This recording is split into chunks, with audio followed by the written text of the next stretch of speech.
이 시간에 찬양대의 찬양과 같이 하나 되는 은혜가 있기를 주님의 이름으로 축원합니다. 우리 교회도 하나 되고 여러분의 가정도 하나 되고 여러분의 삶의 자리도 성령 안에서 하나 되고 회복되어지는 은혜가 있기를 주님의 이름으로 축원합니다. 우리 교회에 감사할 것이 참 여럿 있는데 그 가운데서도 가장 마음이 흡족한 감사는 교회 학교 아이들이 있다는 겁니다. 심지어는 수요 예배에도 아이들이 옵니다. 80명의 아이들이 엄마를 따라 이렇게 예배를 오는데 가장 어린 아이가 우리 채란 집사님네 그 하율이입니다. 이제 애기여서 말을 잘 못합니다. 제가 보니까 엄마만 잘해요. 엄마만. 그래, 아이가 엄마 하면 저는 못 알아듣겠는데 이 엄마는 기가 막히게 알아듣더라고요. 엄마, 뚜껑 열어주라고. 엄마, 안아주라고. 여러분, 저는 그냥 그 소리가 그 소리인데 엄마는 기가 막히게 정확하게 알아듣습니다. 여러분, 그런데 우리 하나님 아버지도 우리의 소리를, 우리의 탄식을 기가 막히게 알아듣는 줄로 믿습니다. 우리가 아버지하고 부르면 우리 남편도 몰라주고 우리 식구도 몰라주지만 그 아버지 떨림 속에 담아있는 우리 마음의 소원과 우리 생각을 하나님께서는 읽으시고 필요를 채워주십니다. 이 시간 예배의 자리에서 아바 아버지의 이름을 부르는 은혜가 있기를 주님의 이름으로 축원합니다. 지난주 우리는 이 아둘람 굴에 있었던 이 다윗을 찾아온 원통 환자, 또 어떤 사람이 있었죠? 빚진 자, 환난 당한 자, 이 사람들을 함께 나눈 적이 있습니다. 다윗의 입장에서 보면 원통 환자, 환난 당한 자, 빚진 자 받아줄 수가 없습니다. 왜냐? 지금은 내 코가 석자입니다. 지금 어떻게라도 규모를 줄이고 은신해야 할 때입니다. 그리고 지금 남들 챙길 때가 아니라 나 때문에 손해를 보고 위험에 빠진 부모, 형제, 나를 찾아온 그 사람들을 챙겨야 할 때입니다. 그런데 다윗 이 사람이 참 모질지 못합니다. 긍휼이 있습니다. 그래서 저들에게 기댈 수 있는 어깨를 내어주고 그들의 입을 채워주었습니다. 여러분, 그러자 원통한 자, 환난 당한 자, 빚진 자가 어떻게 되었습니까? 말씀해 보니까 하나님의 군대와 같았더라. 하나님의 군대가 되었습니다. 뿐만 아니라 이후에 다윗이 왕조를 세우게 되는데 다윗 왕조의 뼈대가 저들이 되었습니다.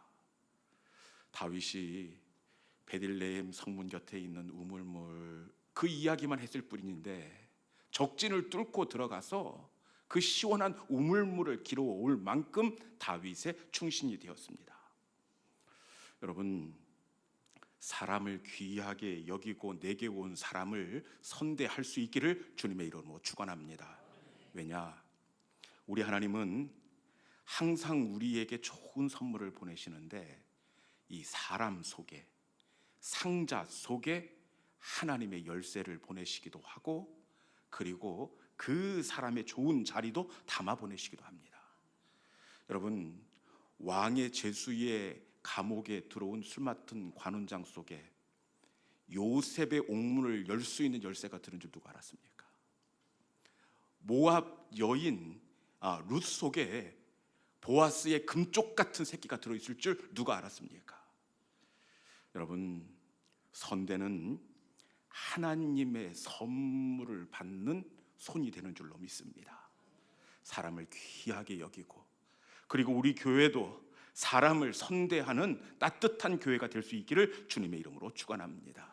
그런 의미에서 옆에 분 바라보면서 이렇게 인사할 텐데 손을 한번 잡아보십시오. 그리고는 당신은 참 손이 따뜻한 사람입니다. 그렇게 한번 인사해볼까요? 자, 시작. 한번 잡아보세요. 네, 당신은 참 손이 따뜻한 사람입니다. 네, 할렐루야. 여러분, 우리가 세상 속에서 들어야 할 이야기는 참 손이 따뜻합니다. 이 이야기 들어야 하는 줄로 믿습니다. 세상 속에서 어쩜 그렇게 똑똑하대요? 어쩜 그렇게 철저하대요. 여러분, 하나님의 사람들이 들어야 할 이야기는 손이 따뜻하다. 세상 속에서 손이 따뜻한 하나님의 사람들이 될 수 있기를 주님의 이름으로 축원합니다. 오늘 본문은 시편이지만 사실 지난주와 동일한 사건을 배경으로 하고 있습니다. 다윗이 이 아둘람 굴에 피신하였을 때 다윗이 시편 2편을 기록하게 되는데, 오늘 본문은 이 굴에 있을 때에 다윗이 지은 시편입니다. 여러분, 다윗이 아둘람 굴에 피신해 있을 때 참 어렵고 힘들었을 터인데, 어떻게 다윗이 힘들었던 것을 읽어낼 수가 있느냐? 먼저 그 사람이 굴로 피신한 것을 보면 다윗이 정말 궁지에 몰렸구나 하는 것을 읽어낼 수가 있습니다. 이 아둘람 굴, 이 굴은 단순한 동굴이 아니라 성경학자들의 견해에 따르면 죽은 사람을 안치하는 가족묘일 것이다, 그렇게 이야기를 합니다. 우리는 땅을 파고 매장을 하지만 유대인들은 동굴을 파서 그곳에 죽은 시신을 안치합니다. 여러분, 우리로 말하면 이곳은 누군가의 가족 납골묘라고 할 수가 있습니다. 얼마나 궁지에 몰렸으면 남의 집 납골묘를 열고 그곳에 다윗이 피신해 있습니다. 그리고 다윗이 어렵다는 것을 어떻게 알 수 있느냐? 다윗의 탄식을 보면 우리가 알 수 있는데, 다윗이 아둘람 굴에서 지은 시편이 몇 개라고 그랬죠? 두 개인데 57편, 오늘 본문이고, 또 하나는 시편 142편입니다. 아둘람 굴에서 지었던 다른 시편 142편 1절을 보면 아둘람 굴에 피해 있는 다윗의 심정을 우리가 읽어낼 수가 있습니다. 우리 시편 142편 1절에 있는 말씀 같이 한번 읽어봅시다. 아둘람 굴에서 다윗이 어떻게 탄식하고 있는지 우리 한번 1절에 있는 말씀 같이 한번 읽어보겠습니다. 자, 시작. 소리 내어 여호와께 간구하는도다. 아멘. 다윗이 어떻게 하고 있습니까? 말씀해 보니까 소리 내어가 2번 반복되고 있습니다. 다윗이 소리 내어 부르짖고 있다, 이렇게 되어 있는데, 이 글자만을 봐서는 다윗이 어떻게 부르짖고 있는지가 그림으로 보이지 않습니다. 그런데 부르짖다는 히브리어 자아크를 보면은 다윗이 어떻게 부르짖고 있는지를 읽어낼 수가 있습니다. 히브리어 자아크는 고통스러워 절교한다라는 뜻을 가지고 있습니다. 고통스러워서 절교한다. 이 자아크의 용례는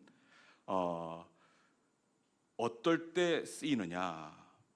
이 짐승이 덫에 치일 때 부르짖는 절규, 이게 바로 자아크입니다. 여러분, 덫에 치인 짐승을 본 적이 있습니까? 여러분, 여기 한번 치어 보십시오. 빠져나가려고 몸부림을 치면 몸부림을 칠수록 그 덫이 살갗을 뚫고 뼈를 부러뜨릴 만큼 옥죄어 옵니다. 그때의 부르짖음, 이것이 바로 다윗의 부르짖음입니다. 그리고 다윗이 고통스럽다는 것을 부르짖음을 보면 알 수가 있고, 그리고 스스로를 다윗이 어떻게 생각하고 있는지를 보면 다윗이 참 어렵고 힘든 상황인 것을 우리가 읽어낼 수가 있는데, 다윗은 142편 중반절에서 나는 심히 비천한 자니이다, 그렇게 고백하고 있습니다. 여기에 쓰인 이 비천하다, 이 단어가 초아르, 이 초아르를 쓰고 있는데 그것은 기어다니는 벌레라는 의미를 가지고 있습니다. 다윗의 표현대로라면 지금 다윗은 아둘람 굴에 갇혀 있는 다윗이 아니라 아둘람 굴을 기어다니고 있는 스스로를 벌레라, 그렇게 생각하고 있습니다.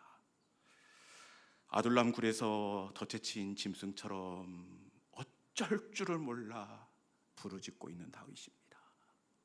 스스로를 돌아보니 나는 비천한 자니이다. 나는 기어다니는 짐승만도 벌레만도 못한 사람입니다.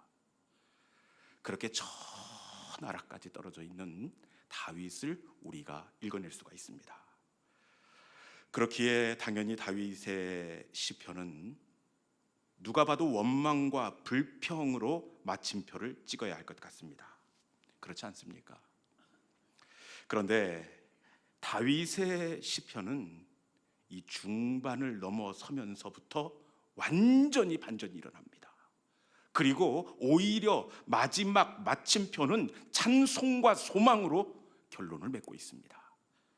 우리 57편 11절 말씀, 다윗의 시편이 어떻게 마침표를 찍고 있는지 한번 읽어봅시다. 자, 시작. 하나님이여, 주는 하늘 위에 높이 들리시며 주의 영광이 온 세계 위에 높아지기를 원하나이다. 아멘. 다윗 시편의 결론입니다. 어떻게 나고 있습니까? 하나님이여, 주는 하늘 위에 높이 들리시며 주의 영광은 온 세계 위에 높아지기를 원하고 원하나이다. 여러분, 방금 전까지만 해도 나는 기어다니는 벌레와 같습니다. 올무에 친 짐승처럼 괴롭고 소망이 없다고 그렇게 부르짖었습니다. 그런데 이 다윗의 노래가 완전히 달라졌습니다. 왜 이렇게 다윗의 노래가 완전히 다른 노래가 되었을까요? 혹시 갑자기 기가 막힌 피할 길이 생겼기 때문일까요? 그것도 아니면 다윗을 도와줄 어떤 아군이 함께했기 때문일까요? 그렇지 않습니다. 상황은 그대로입니다. 그런데 다윗의 노래가 달라진 이유가 있습니다. 상황과 사건은 그대로이지만 다윗의 노래가 달라진 이유가 57편 7절에 있는 말씀입니다. 우리 시편 57편 7절에 있는 말씀 같이 한번 읽어볼까요? 자, 시작. 하나님이여, 내 마음이 확정되었고 내 마음이 확정되었사오니 내가 노래하고 내가 찬송하리이다. 다시 한번 읽어보겠습니다. 여기에 반전의 의례가 있습니다. 어떻게 다윗의 노래가 새 노래가 되었는지 다시 한번 읽어보겠습니다. 자, 시작.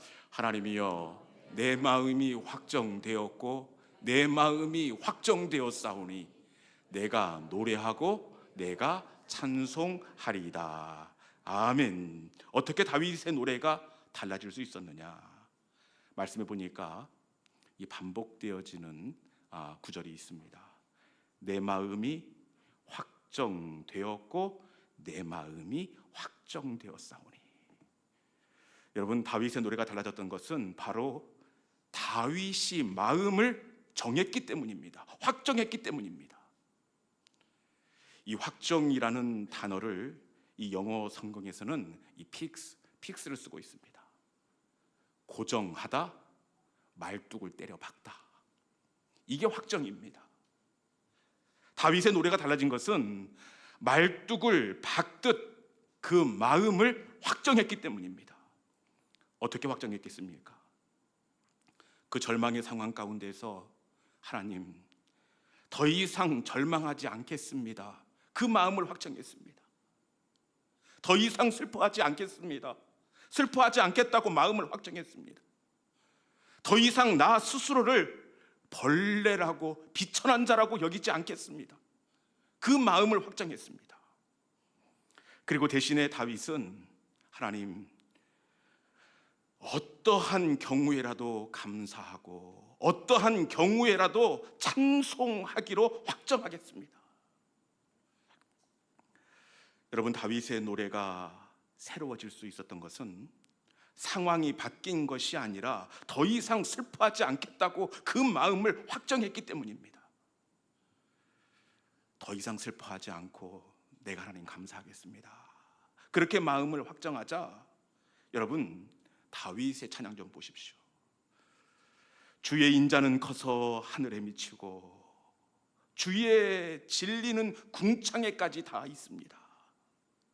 그러면서 다윗의 찬송은 더 깊어지고 벌레처럼 기어다니던 아둘람 동굴은 더 이상 동굴이 아니라 하나님의 은혜에 겨워 찬송하고 예배하는 가장 거룩한 하나님을 경험하는 임재의 장소가 되었다는 겁니다.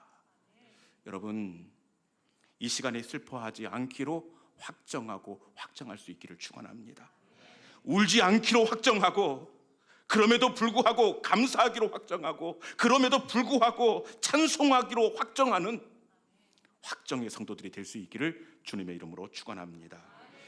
모든 하나님의 사람들을 보면 그 사람들은 항상 원망을 거절하고 감사를 확정하는 사람들이었습니다. 여러분, 죽을 병에 들었던 히스기야가 어떻게 합니까? 히스기야가 참 하나님 앞에 잘했어요. 나라를 위해서 뼈가 부스러지도록 그렇게 몸부림을 쳤습니다. 그런데 이사야를 통해서 정령 죽고 일어나지 못할 것이다.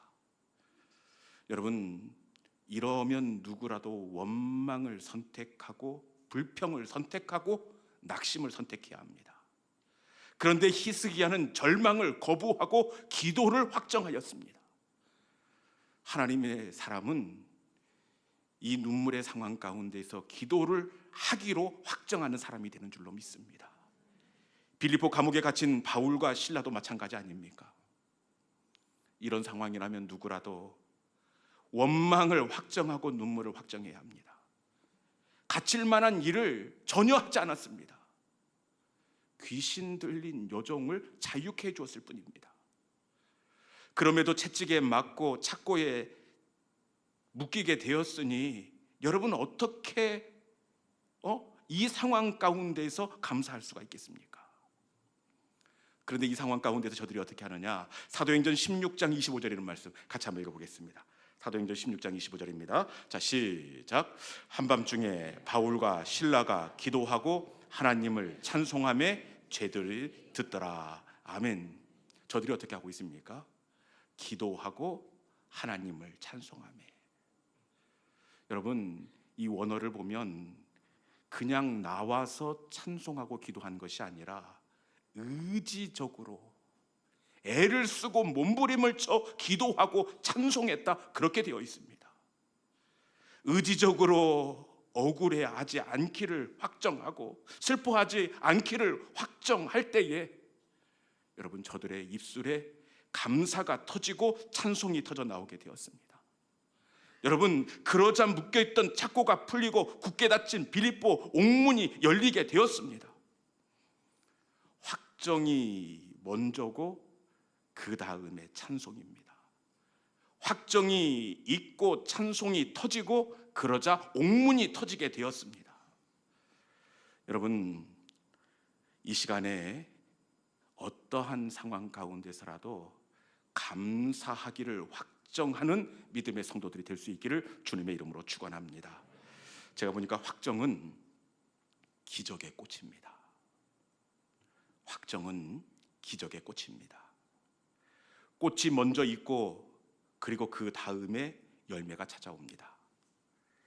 여러분, 그런데 감사의 꽃이 피면 그 다음에 감사의 열매가 맺히게 되는 줄로 믿습니다. 찬송하기로 확정하고 찬송의 꽃을 피우면 그 다음에 회복의 열매가 맺히게 될 줄로 믿습니다. 여러분, 이 시간에 감사하기로 확정하고 찬송하기로 확정하고 울지 않기로 확정하고 더 이상 나를 비천한 자로 스스로 자책하지 않기를 확정하는 성도들이 될 수 있기를 주님의 이름으로 축원합니다. 우리 주님은 이것을 잘 알고 있었습니다. 이것을 잘 알고 있었기에 우리 예수님은 항상 감사를 확정하십니다. 벳세다 빈들에서 5,000명을 먹여야 합니다. 그런데 어린 소년 하나가 5,000명을 먹여야 되는데 물고기 2마리, 보리떡 5개를 내어 밀었습니다. 여러분, 이거 보면 누구든지 실망을 확정해야 합니다. 그런데 우리 주님 어떻게 하십니까? 하늘을 우러러 축사하시고 감사하며 저들에게 떼어 주셨습니다. 뿐만 아니라 사랑하는 친구 나사로의 죽음 앞에서도 우리 예수님께서는 어떻게 하시느냐? 여러분, 죽은 지 3일이 지났습니다. 진짜 사랑했던 친구 나사로였습니다. 이러면 누가 봐도 슬퍼하고 누가 봐도 비통함을 선택해야 합니다. 그런데 이때조차도 우리 주님은 눈을 들어 하늘을 우러러 보시고 아버지여 감사하나이다. 우리 주님은 도리어 감사를 확정하셨습니다. 그리고 이 감사에 나사로가 살아나는 기적의 열매가 맺혀지게 되었습니다. 여러분, 성도는 확정하는 사람입니다. 성도는 슬퍼하지 않기로 확정하고 낙심하지 않기로 확정하고 제발 울지 않기로 확정할 수 있기를 바랍니다. 제발 스스로를 벌레라고 비천한 자라고 자책하지 않기를 주님의 이름으로 축원합니다. 이제 여러분 확정하십시오. 더 이상 슬퍼하지 않기로 확정하시고 더 이상 울지 않기로 확정하시고, 여러분 이 시간 우리가 확정하면, 우리의 찬양이 바뀌고 찬양이 바뀌면 다윗이 보았던 주의 은혜가 궁창에 미치나이다. 온 우주를 덮고 있는 하나님의 그 긍휼과 자비와 나와 함께 하시는 그 하나님이 느껴지게 되는 줄로 믿습니다. 이것의 출발은 확정입니다. 슬퍼하지 않기로, 낙심하지 않기로, 더 이상 울지 않기로 확정하고 감사를 확정할 때 나와 가장 가까이 계시는 그 하나님을 다윗이 느끼게 되었습니다. 이 시간 말씀을 붙잡고 여러분 감사를 확정하시고 찬송을 확정하시는 확정의 성도들이 될 수 있기를 주님의 이름으로 축원합니다.